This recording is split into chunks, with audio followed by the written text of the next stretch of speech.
Welcome to Life with No Filter Podcast dengan gue Andres WB as your host. Now let's welcome our amazing guest. Sit back and enjoy.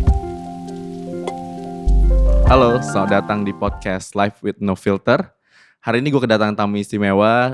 Dia seorang yang pernah mengikuti beauty pageants dan memenangkannya. Dan juga dia membawa mission yang sangat amat keren sih menurut gue untuk seorang yang masih bisa dibilang muda. Ya kan, gue research sih 25 tahun. Bener-bener. Bener kan? Oke, ini Ratu Fasti. Hai. Halo Ratu Fasti, how are you? I'm good. How are you? I'm good, thank you. Oke, boleh tahu kesibukannya ngapain ini? Ya lagi menyibukkan diri aja. Maksudnya ini kan masa pandemi kan. Yeah. So I do what I can to stay busy. Mhm. Because you know when you're busy jadi kayak lebih gimana ya? Just your life is more meaningful, don't you think? Oh ya, that's true. Yeah. Oke, dan gue mau straight forward ke bagian beauty pageants karena menurut gue yeah. sangat menarik. Because I think you're one of the person yang gue ketemu langsung dan mengikuti beauty pageants, dan actually kan menurut gue nggak banyak orang tahu behind the beauty pageants and everything yeah. kan, gitu kan. Yep. And then gue mau gali di situ. Boleh Oke, boleh nggak ceritain awal mula kenapa ikut beauty pageants? Sebenarnya awal mula banget Yeah. itu 2014 di Abang None Jakarta. Yeah. Tapi itu reasonnya karena my mom was in Abang None Jakarta tahun 1989 atau 88 gitu. Oke. Nah waktu itu kita lagi jalan-jalan di PIM, terus ada boothnya Abang None, terus my mom was like, oh ikutan aja, terus senior-seniornya juga ngajakin. Yeah. And then I'm the kind of person yang kalau dikasih kesempatan, I'm like, okay, let's just try. Nothing to lose, right? Yeah. Except for, losing. But, it's okay. Yeah, It's experience kan. Ya udah, terus aku terjun di situ, di 2014 menang ke DKI juga. Dan setelah itu, I had no plans whatsoever to continue in beauty pageants. Alright. Aku lanjut kuliah dan lain-lain. Dan kuliahnya kan aku double degree di UI dan di Australia. Yeah, Queensland, right? Queensland, Yeah. University of Queensland. Dan pas di Australia itu teman aku ada yang bilang, Fasya ikut Putri Indonesia yuk, ikut Putri Indonesia. Cukup tinggi kan kamu gitu-gitu. Terus aku kayak, lagi di Australia, fokus study dulu gitu. Tapi that was like my last year, and then he's like, it's a dude. He's like, oh yaudah aku aja yang daftarin, kamu kirim foto aja, aku yang daftarin semuanya. Jadi daftarin. Dia daftarin. Oke. And for some reason, Yeah. aku lolos si audition itu dan harus datang like physically in person. And I don't know, this is God I feel like, but aku auditionnya itu a day after I arrive in Jakarta. Wow. Jadi belum ada nomor HP or whatever. Terus I put my mom's number because I haven't gotten my Indo number yet. Yeah. Sampai situ lulus lagi. So I don't know. It just so happens that aku dikasih kesempatan dan aku diberikan kesempatan itu untuk terus lagi. Setelah Putri Indonesia pun I thought I'd stop there dan aku masuk kerja di agency. Tapi teman aku yang sama, the same person's like ikut lagi Fashti, ikut lagi. Oh, You wow. can win gitu kan. Okay. And then he gave me options of what the beauty pageants choices yang ada di Indonesia kan ada banyak. Yeah. Putri Indonesia, Miss Earth, Putri Pariwisata, ada banyak banget. Yeah. Aku akhirnya memutuskan untuk ke Miss Earth karena menurut aku itu fokus. Jadi kalaupun aku menang di situ, aku bisa memberikan dampak yang positif yang benar-benar kerasa karena aku fokus. Aku nggak yang kayak I'm not saying it's bad like world peace and everything, but Earth is so out there dan nyata dan bisa banget aku lakukan. Plus aku juga concern di bidang itu. So in 2018 when my contract finished, I was like, oh, you know what? I'll just try it out. Dan disitulah tiba-tiba aku menang di situ. Tiba-tiba menang ya? Tiba-tiba menang di Miss Earth. Terus di 2019 dikasih kepercayaan lagi, di handpick buat ke Miss Eco. Dan jadilah disitulah I feel as though ini aku dikasih amanah untuk benar-benar jadi environmental ambassador from there. Alright. So jadi abis dari Putri Indonesia di 2017, and then di 2018 you go to Miss Earth Indonesia and you won. Yes. And then dikirim buat ke Miss Earth 2018 juga. Yes, in the Philippines. In And the then Philippines. 2019 Miss Eco in Egypt. In Egypt. Alright.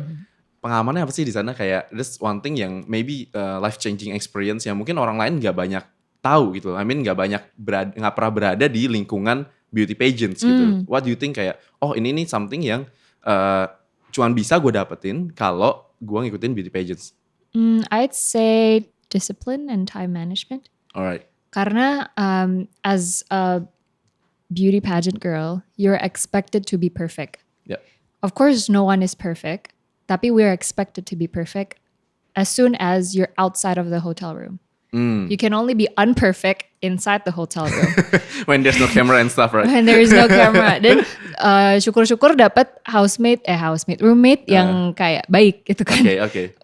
Aku selalu dapat roommate yang baik. So thank God.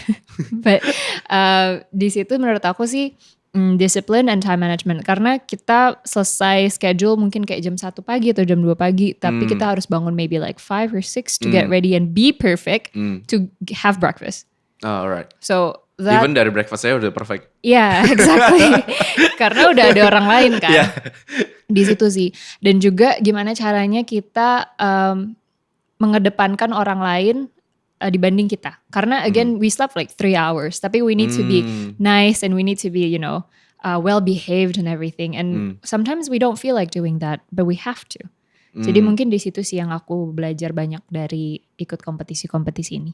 Oh, alright. Terus selama jadi Putri Indonesia, terus Miss Earth Indonesia, Miss Earth, terus terakhir Miss Ecotourism ya? Miss Eco ya? Miss Eco tuh berarti udah it's done, right? Yes, it's done. And then how is it? How was it gitu loh? Maksudnya kayak dari it's a step by step, right? Kayak dari Apnon yang mungkin per skala itu Original, makin lama makin besar kan. What's the difference sih?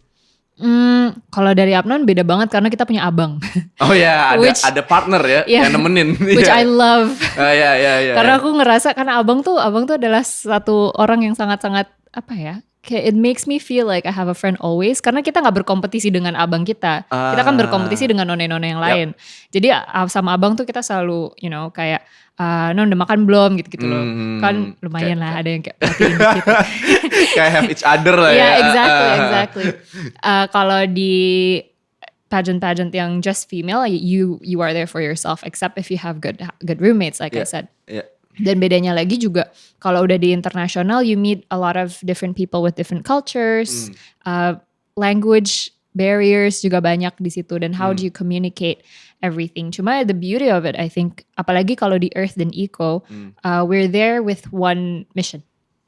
Which is environmental problems kan. Dan aku belajar banyak sih dari situ. Kayak misalnya how Malaysia dia bisa nanganin kebakaran hutan. Atau kayak the European countries kan punya masalah yang beda tapi udah bisa nanganin sedangkan Indonesia belum. Di situ sih itu kesempatan yang gak banyak bisa didapatkan orang. Alright. And then like you said kalau di Miss Earth dan Miss Eco itu kan dia ada satu mission yang menurut kamu tuh benar-benar fokus, right? And then sebenarnya apa sih motivasi pasti dari kayak mau fokus nih di Earth and Ecotourism and stuff? Karena aku dari kecil emang udah diajarin untuk sayang dengan environment. Karena my dad anak gunung dan ibu aku suka nanam. Bercocok tanam gitu, bunga banyak banget di rumah. Jadi aku ngerasa emang this is normal. Like kamu harus buang sampah di tempatnya, kamu harus use public transport more than your own cars and all that stuff. Sedangkan ternyata di sini belum banyak diketahui orang.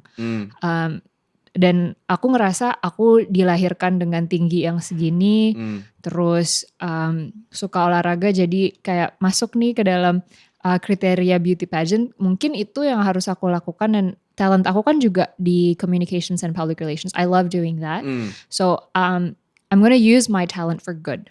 And that's what I think is important because aku bukan orang yang benar-benar bisa selalu terjun ke lapangan. Untuk maybe like save the orangutans and stuff. But I can use my talent to remind people of this. Advocacy. Advocacy, right? Yep. Alright. And then, like you said, kayak you are born tall ya kan? Kayak sekarang kan lebih tinggi dari. Well, I was born tiny. Yeah, terus lama-lama. Now you're tall, I mean. Yeah, okay. Kasian my mom if I'm born tall. Susah juga lahirin. Yeah. And then like I can say that you're physically attractive and stuff. Yeah. Thank you. Like you said, you have to use your talent for good, right? And then what do you think about beauty privilege out there? Kan kalau di Twitter kan sering bilang kalau keadaan sosial bagi rakyat yang good looking. Okay, I have like a different perspective on this. Yes. I've overthought this like recently actually. All right. And there's like a lot of TikTok creators that talked about this too. Because TikTok's fun. Yeah, it is. Jadi gini, menurut aku dari dengan apapun yang kita dilahirkan, dengan apapun talent kita selalu ada plus minusnya, obviously. But as sometimes I feel as though because like you said, I'm physically attractive, and I mean, if I'm not gonna win the beauty pageant, right? Exactly. So I'm not trying to like brag, but I'm just talking about facts. So let's like look at the facts now. Okay? Yeah, no worries. Kita nggak salvo kok. me trying to like To balance stuff. So if you're physically attractive, sometimes it doesn't go beyond that. Kayak jadi your physical appearance can be sesuatu yang benefit you, can be something that burdens you because sometimes people don't want to see what's inside. Dan aku ngerasa I'm so much more than my physique because I like learning and I love doing all these things. But not a lot of people want to go through that or get to know that. They just want to have me as a trophy. All right. So sure, we get privileges sometimes, but it comes with a price, which is, nggak semua orang tahu sebenarnya kita tuh siapa gitu. So people tend to untuk ngelihat di luarnya aja. Betul. Iya kan? Karena dia cantik, ya udahlah. Gitu atau kayak I had the statement said to me before, really? Kayak kok dia mau sih sama cewek beauty pageant, kan mereka dangkal. And I was like, really? You think we're dangkal? You think how about we talk first, It's so sad that ada notion that beauty pageant girls are dangkal atau nggak pintar atau cuma ngandelin muka doang. Karena ibu aku yang bilang kayak gini sih, kayak kecantikan itu bisa hilang, yang nggak bisa hilang tuh knowledge kita. Alright. That's why kayak you fight for this, right? Iya kan? Maksudnya dengan you have podcast kan? I do. Iya kan? Oke, boleh di ini dulu. Hai guys, jangan lupa dengerin the Overthink podcast by Chachi and Vashti, where we overthink about theories and everything in life, and it's really fun. It comes out every Friday. You can listen to it in any podcast platform. Alright, nice. Oke, soalnya kan di yang Overthink podcast kayak I listen some of them, ya kan? And then kayak wow, yang kamu bahas tuh bener-bener apa ya? It's a deep thoughts, of course. Yeah. Ya kan? Yeah. There's a lot of things that's kayak wow, okay gitu. It's not podcast yang dangkal gitu. Itu podcast yang bener-bener dalam sih kalau menurut gue. Dan wow, good job for it. Thank you. Good job. Thank Alright, you. and then I want to back to beauty privilege actually. Sure. Ya, and then kayak gimana caranya untuk ningkatin masyarakat society untuk kayak kalau sebenarnya beauty privilege itu mungkin it does exist. Yeah, ya kan? definitely. And how gimana caranya untuk membuat mereka bisa berpikir it beyond that. What do you think about it? Communicate. Karena mungkin karena sebenarnya dengan kita berkomunikasi tapi dengan kita punya open mind to it, itu adalah cara kita untuk bisa saling belajar. Karena belajar menurut aku adalah the key to be a better anything. Be a better person, be better as a society. Tapi kita harus mau belajar, jangan pernah kita kayak force our opinions on someone. Karena opinions are not facts. Jadi kita masih bisa bertukar pikiran dan dari situ kita bisa belajar, mungkin aku bisa ngambil ini dari percakapan itu gitu sih. Jadi menurut aku komunikasi itu penting banget. Oke, and then kan like you said komunikasi itu penting banget dan untuk menjadi open minded juga penting banget. Tapi kan kadang kalau dilihat ya dari and you're using Twitter, right? Yes. Ya, di situ kan lumayan bisa dibilang lumayan alam rimba sih bisa dibilang, ya kan? Itu benar-benar berbeda dengan platform Instagram, berbeda dengan platform TikTok dan lain-lain, ya kan? What do you think about being seseorang yang bisa advocate di Twitter? Like, is it something that yang doable? Atau is it something yang sebenarnya kayak agak susah ya gitu? And then untuk social media, what's your platform kayak yang sebenarnya kayak ini sebenarnya the best thing untuk advocacy? Menurut aku ya, social media is so powerful, right? It connects the world. Itu bukan lagi buku jendela dunia, tapi mungkin sekarang social media jendela dunia. Yeah, exactly. Right? Tapi if I can express my disappointment is that banyak banget yang menggunakan social media itu untuk bring down people, untuk force their opinions on people. Padahal itu adalah platform untuk saling berbagi menurut aku. Maksudnya kan social media emang di-create untuk saling berbagi, untuk connect. And you can't connect with people if you cut ties by being mean to people, by doing all these things. Yang menurut aku banyak banget yang menyalahgunakan untuk itu. Nggak hanya di Twitter sih, tapi juga di TikTok pun banyak, di Instagram pun banyak. Jadi sebenarnya no matter what the platform is, if the person's intent is already bad, it's gonna be used for something bad, ya kan? Jadi mungkin menurut aku kuncinya adalah be a better person. So it's not about the platform, karena platform adalah platform. Yeah. It's a dead thing. But what we can do is us. We're the apa ya? Kita adalah komponen yang bisa diubah, bukan social medianya itu. Jadi makanya and we can't change other people. Alright. We can change ourselves. So you believe you can't change. We cannot change other people. We cannot. Karena orang lain itu adalah, ya maksudnya kalau misalnya nih aku bilang ke kamu jangan pakai baju warna biru, pakai baju warna pink aja karena biru jelek. Kamu juga kayak apaan sih? Ya nggak sih? Padahal dan orang-orang di social media kan suka gitu. Kayak potong rambut jelek banget. Terus kayak apaan sih duit gue gitu kan. Nah di situ sih yang menurut aku kita nggak boleh force our opinions on people. Makanya aku bilang yang komponen yang bisa diubah tuh kita sendiri. Misalnya kita ngelihat mean comments and we don't like that, then don't do it. Mungkin kalau misalnya orang-orang punya mindset yang sama dengan kayak okay, ini orang suka nyinyir, I don't want to be that kind of person. I don't want the social media to be my social media to be like that. Then I'll start with myself and maybe it can give an effect to others too. Alright. Ya. Nice. Jadi ceramah maaf ya. Gak apa-apa. Alright. And then kayak recently Fasti baru launching buku ya? Yes. Can you tell us about it? So my brother, adikku yang paling kecil itu tunarungu. Jadi dia lahir emang kurang bisa mendengar dan akhirnya dioperasi dengan cochlear implant sehingga dia bisa dengar dengan alat tersebut. Dan ibu aku itu salah satu advokat untuk anak-anak tunarungu ini bisa berbicara verbal. Jadi bukan sign language. Okay. Tapi adik aku tuh banyak banget mendapatkan like bullying dari kecil karena maksudnya dia jadinya cadel karena kan dia nggak benar-benar bisa mendengar R tuh kayak gimana dan lidahnya tuh geraknya kayak gimana. Tapi dia bisa berbicara seperti kita. Kayak aku sama adik aku bisa teleponan dan dia bisa dengerin musik. Jadi sebenarnya anak-anak tunarungu itu harusnya dilihat seperti normal seperti orang-orang yang menggunakan kacamata. Karena orang-orang yang menggunakan kacamata itu tidak bisa melihat makanya menggunakan kacamata. Orang-orang yang gak bisa mendengar menggunakan hearing aid biar bisa mendengar. Harusnya senormal itu. Namun belum ada sehingga jadinya aku dan adik aku berkolaborasi karena adik aku lagi kuliah jurusan ilustrasi untuk menggambar buku-buku anak ini. Ya. Gitu sih. Okay, so what's inside the book? It's basically my brother's story sebenarnya sih.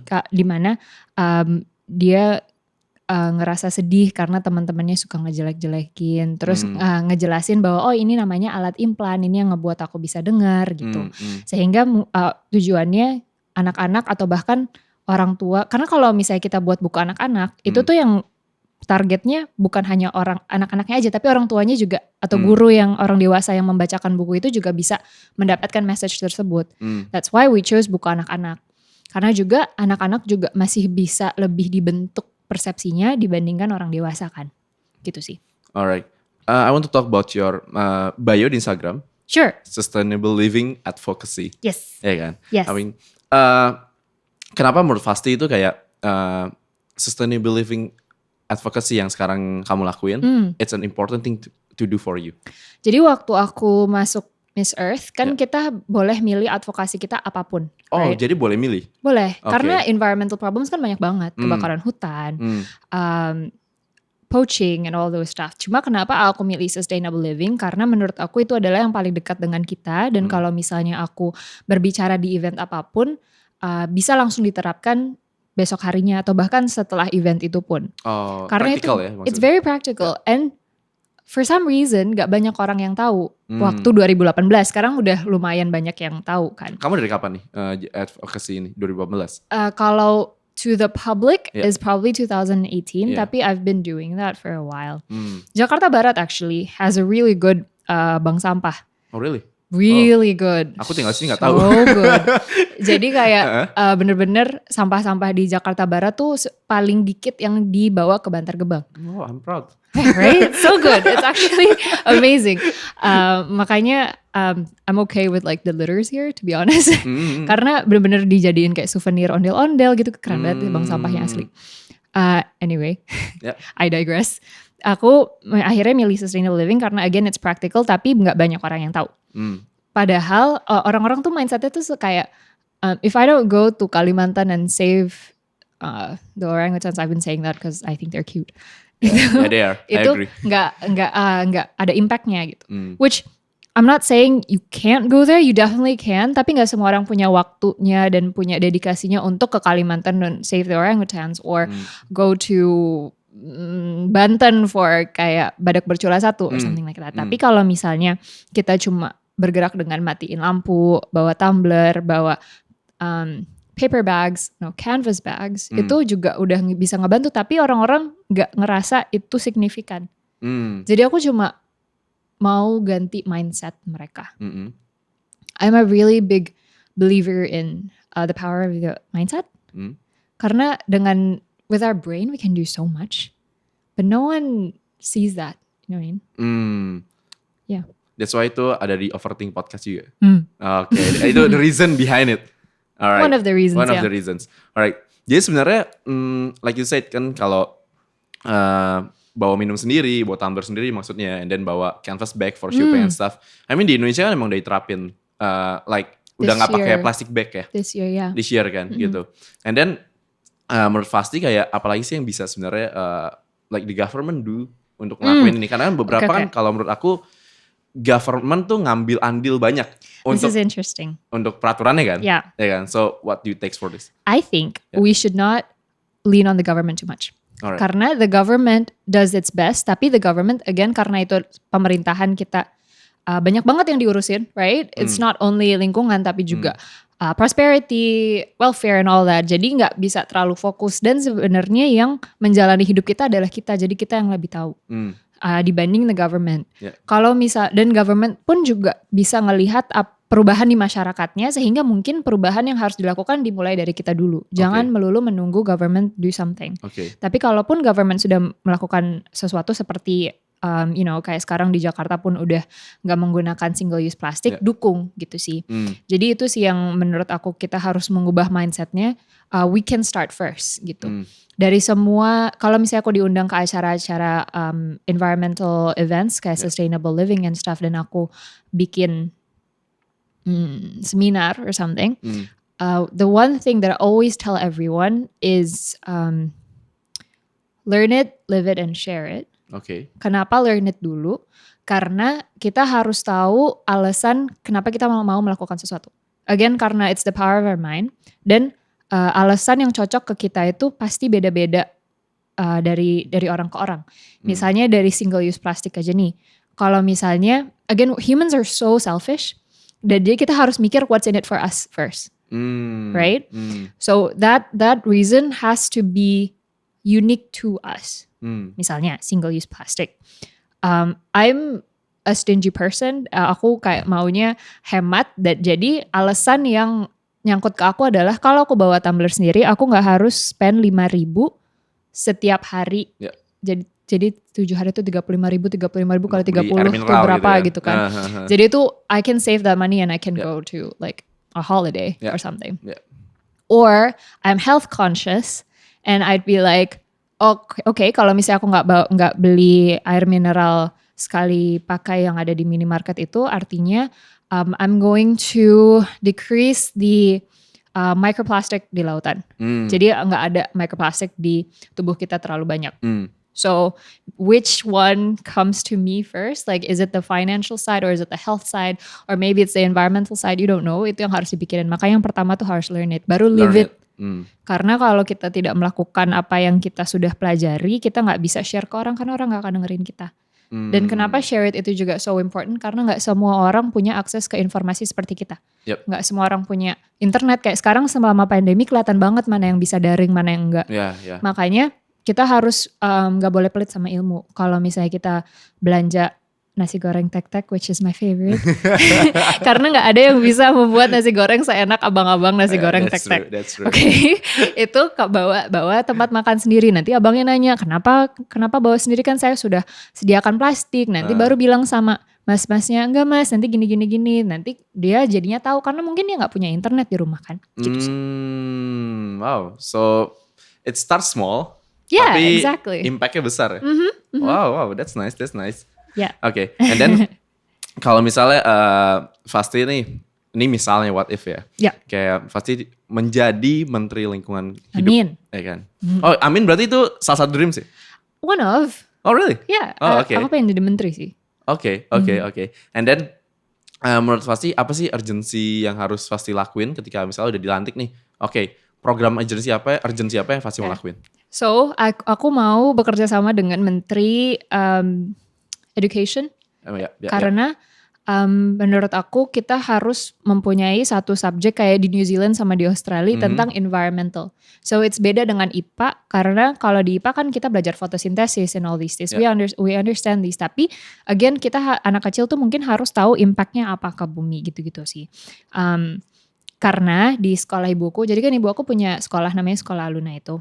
Dari Sekolah Aluna ini sebenarnya sekolah inklusi anak-anak special needs, especially tunarungu dengan anak normal. Karena what my mom found is that anak-anak tunarungu ini harus berinteraksi dengan anak-anak normal agar kayak dia ngelihat, oh itu caranya ngomong, dan anak-anak normal pun punya di-build empati untuk anak-anak yang tunarungu ini gitu sih.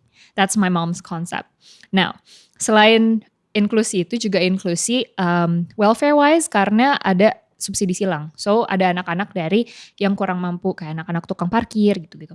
Nah, anak-anak tukang parkir ini kan gak dikasih tahu tentang environmental stuff, kayak buang sampah di tempatnya, buang air kecil di tempatnya gitu-gitu. Sedangkan orang-orang yang lebih berada biasanya udah dikasih tahu di rumah ya kan. Tapi kalau anak-anak tukang parkir biasanya yang the urgency is food, right? Jadi mungkin mereka belum kesampaian untuk diajarin seperti itu. Nah, one day waktu kan diajarin di Sekolah Luna nih tentang environmental stuff, pas ambil raport orang tuanya datang dan bilang, saya malu banget karena waktu itu saya ditegur anak saya sendiri karena saya buang sampah sembarangan. Oh wow. So I think what I'm gonna do, if aku jadi menteri lingkungan, aku mau incorporate that in the education system dari anak kecil, karena you know we can prepare the future generation the way we're supposed to be. That's my number one thing that I want to do sih. Oke, jadi start from young ya. Itu benar sih, kayak sebenarnya aku tuh pernah dengar dari Prime Ministernya Singapura kalau nggak salah. Kayak dia bilang lebih baik dia ngajarin anak kecil buat belajar ngantri daripada belajar mat. Gitu. Karena untuk belajar mat is something that you can learn, but untuk ngantri itu kok gak dari kecil diajarin. Betul. Itu susah begitu udah gedenya. Setuju. Yeah. That's one thing sih. Oh, I'm agree. Yeah, that's nice. Alright. And then in the future nih, selain mau jadi menteri yang aku baru tahu, yang which is I'm totally agree with you. Itu what's your dream gitu, yang mau di-achieve lagi?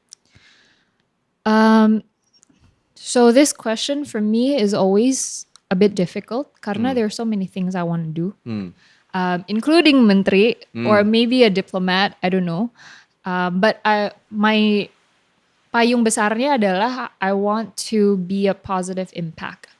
Now what that is and how I get there, well mungkin jadi menteri, mungkin jadi diplomat, mungkin bahkan jadi marketing communication person in a CSR company or something.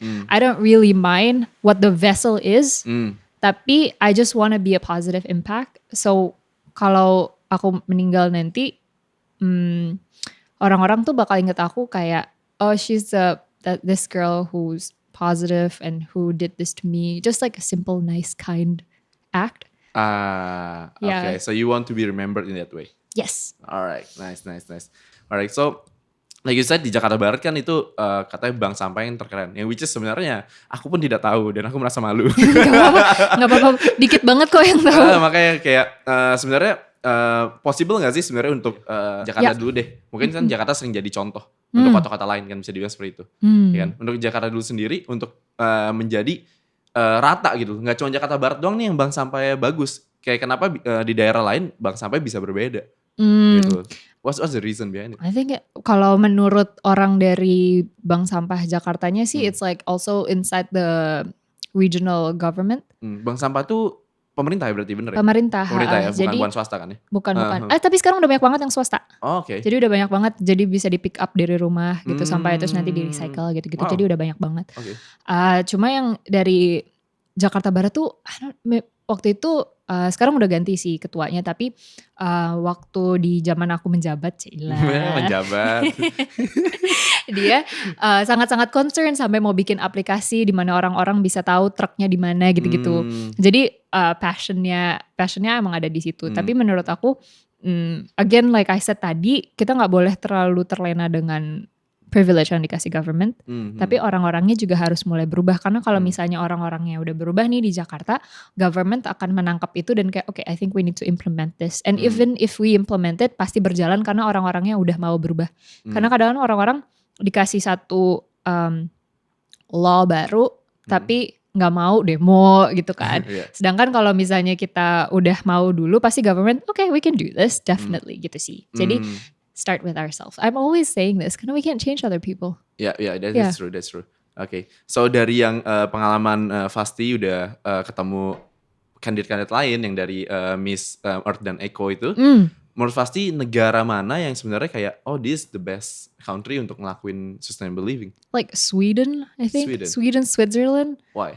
Their country is so, I don't know, tapi mereka tuh kayak country-nya bener-bener disciplined enough, and the collaboration antara the government and the people are good. Jadinya bisa berjalan dengan lancar, karena kalau government doang atau people doang gak akan berjalan dengan lancar sih. Mungkin abis itu selain itu Jepang, karena orang-orangnya juga sangat-sangat disiplin kan. Dikasih law pasti di peraturannya akan dilakukan dengan baik gitu sih. Okay. And then menurut pasti kayak program apa yang dari negara lain yang sebenarnya bisa diimplementasikan ke negara kita sih gitu. Do you have any thoughts about it? Sebenarnya aku nggak pernah mikir ke arah situ, karena aku lebih mikir gimana caranya kita taat dengan peraturan yang udah ada dulu. Karena nggak ada gunanya untuk kita nambah kalau sekarang pun kita belum bisa do whatever the law says told us to do. Kayak single use plastic, masih banyak yang pakai single use plastic. Buang sampah di tempatnya juga belum, atau bahkan not even kayak kayak di luar negeri atau di sini juga ada banyak kayak the orange garbage can, the blue garbage can. Itu kan juga masih campur aduk aja. Bener. So I think first daripada kita mikir law apa yang bisa diimplementasikan di sini, kita harus berpikir gimana caranya untuk kita menaati peraturan yang udah ada dulu. Alright. Jadi learn it, live it, and share it. Alright. Okay. Alright, I think that's all for the sustainable living and talk with you. It's been nice. Thank you for sharing. Thanks for having me. It's a lot of insight that I can learn.